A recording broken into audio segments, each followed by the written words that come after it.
for me, how I interpret it, is how you take this footage, which is without script, because I like exploring, I like filming, shooting, and then randomly without thinking about it.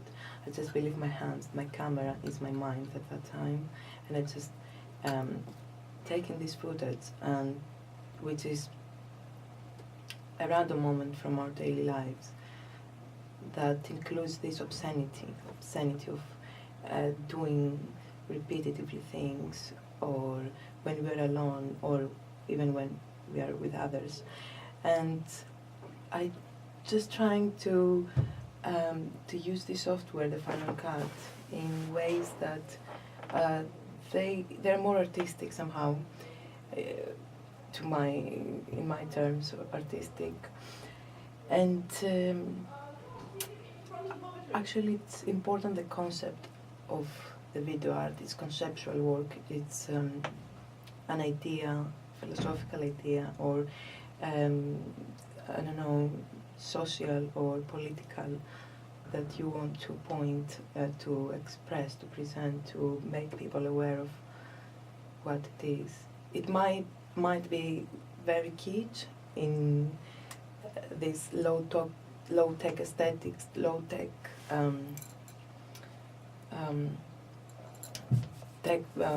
aesthetics. Actually, I like making kids work, and it's like mocking the situation sometimes.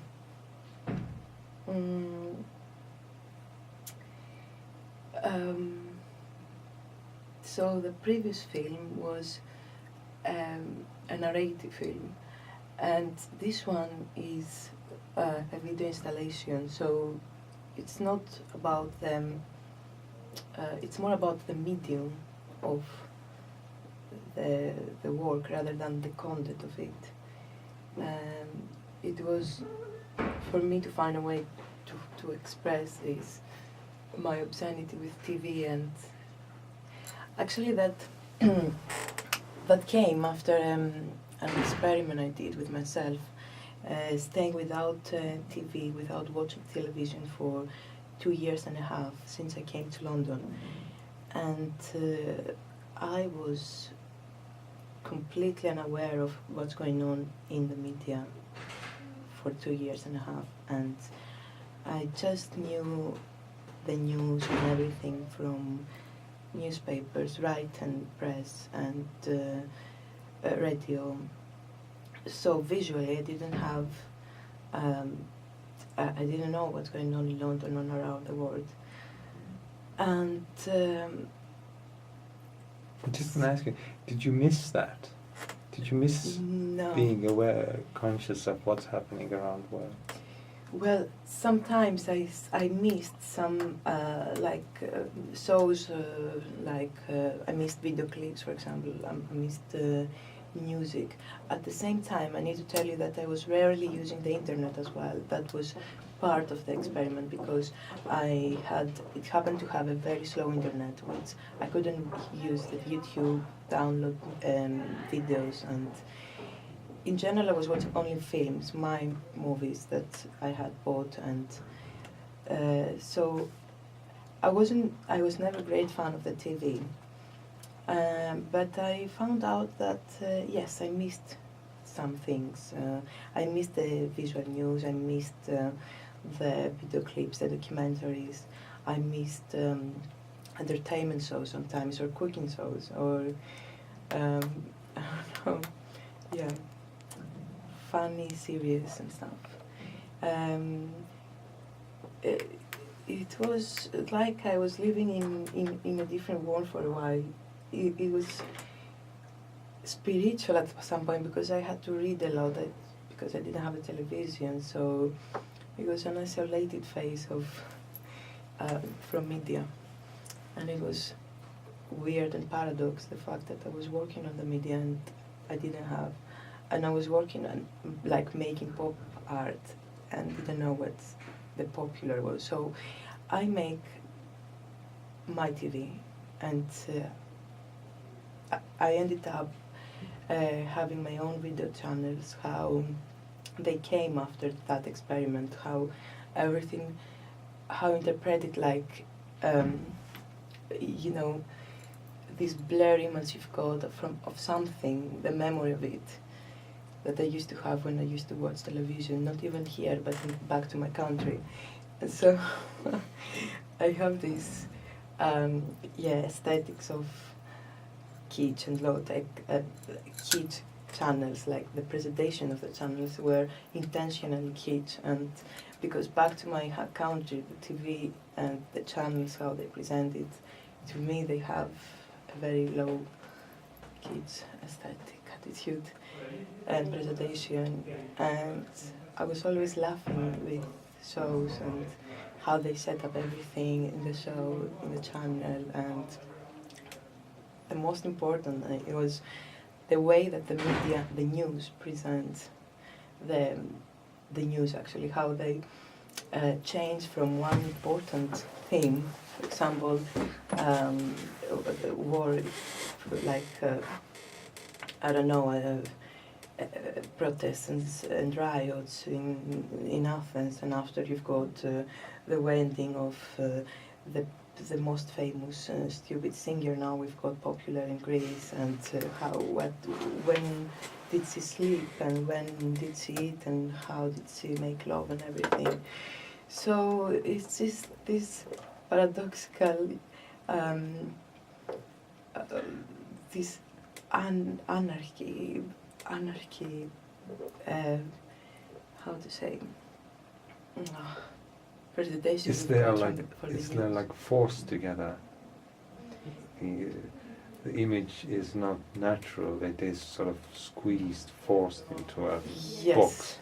Yes, definitely. They are squeezed into that box and they don't fit with each other. You can't put great political things next to, I don't know, gossiping, social gossiping about singers, and that is a bad brainwash, dangerous brainwash, because the gravity of one thing is that important, and then the other is, you can't have them on the same level of importance. So that means, it's powerful, because it can change everything, the way we think, we live, and it is this power of the media, of the news, and of the media in general that can lead our lives if, like, we are not aware of how to stay away and be critical to the information that we receive and how we want to,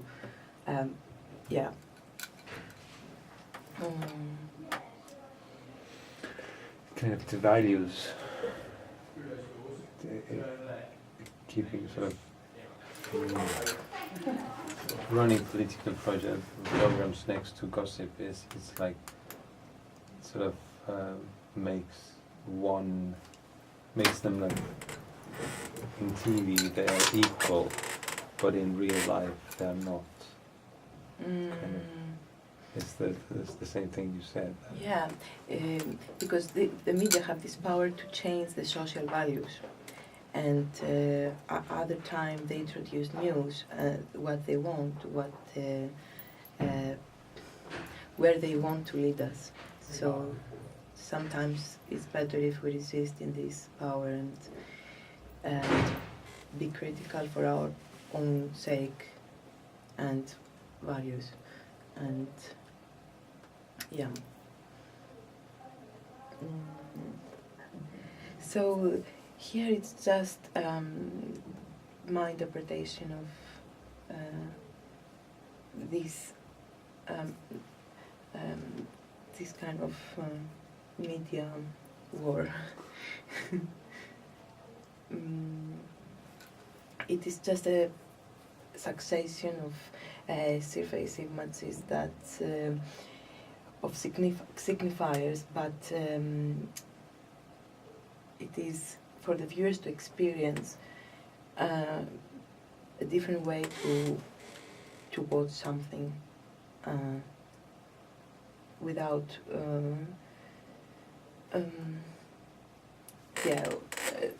it is without like at the moment they can't think what's going on. They may get confused. My intention is to make them think later and associate what they saw with their own personal moments of watching TV or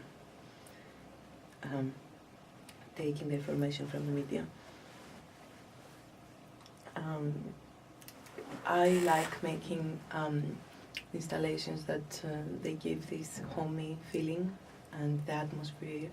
I like to go to a space and feel homey, like all the furniture, the setup, all the setting of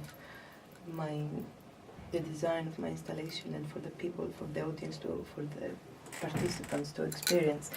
I want them to feel like home. Low lighting and just a calm, isolated living room, kind of somehow like living room. Yeah. For this installation, I'm going to use domestic furnitures and objects and personal objects that we bring into the living room, because it's somehow this has this personal identity.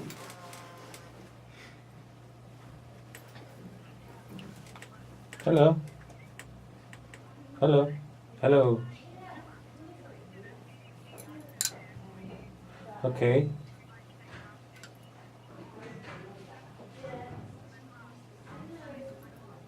Okay. I'll be there in 10 minutes. Is that okay? Okay, great.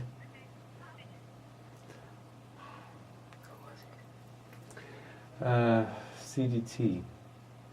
CDT. Yeah. Is using that sort of the video art is the result of your experiment or part of your experiment? It's the result. This experiment is over now because I got a TV.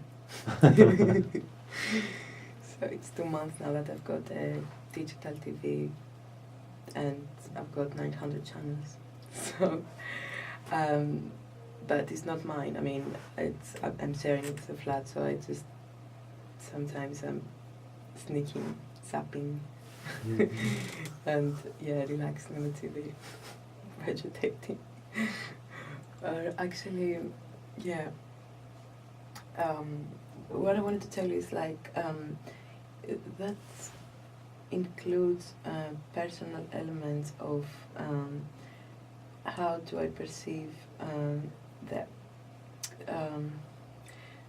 consumer, the popular and consumer culture of positive repetition.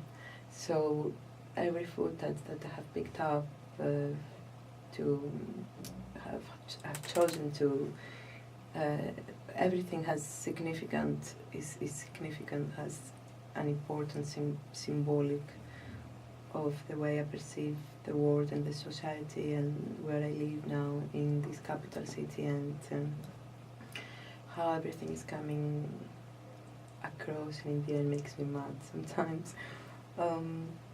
So yeah, it's the signature of this experiment and of how they perceive consumerism and this kind of capitalism, all this.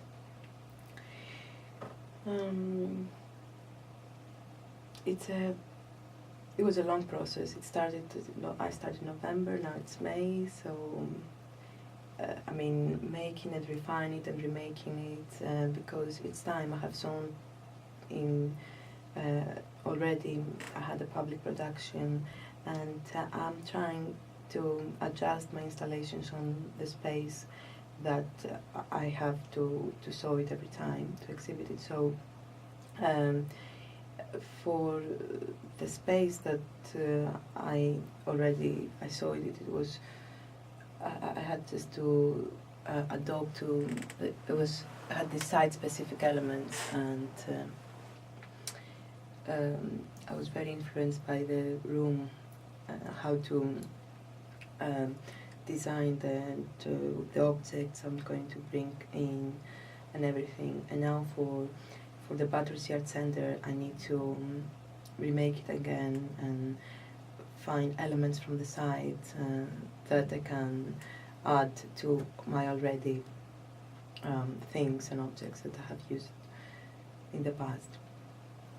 So I'm looking forward. It's challenging because it's one day to set up everything, and it's scary, and I'm nervous a bit, but it's great fun at the same time, working on for me using site-specific elements in my work, because I like inspiring from the space, the site.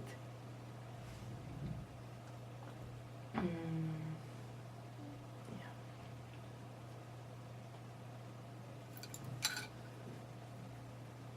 That's nice.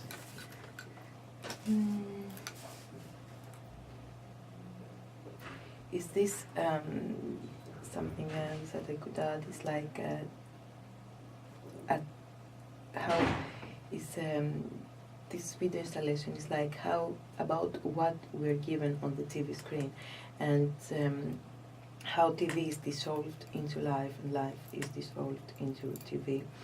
And to me now, this video and my channel is the illustration, the representation of the world that I live in. And every individual channel shows this sort of obscenity where the most intimate moments of our lives become the virtual feeding of the virtual feeding ground of the media, actually. And it's this that the media try to, it is peeping show somehow.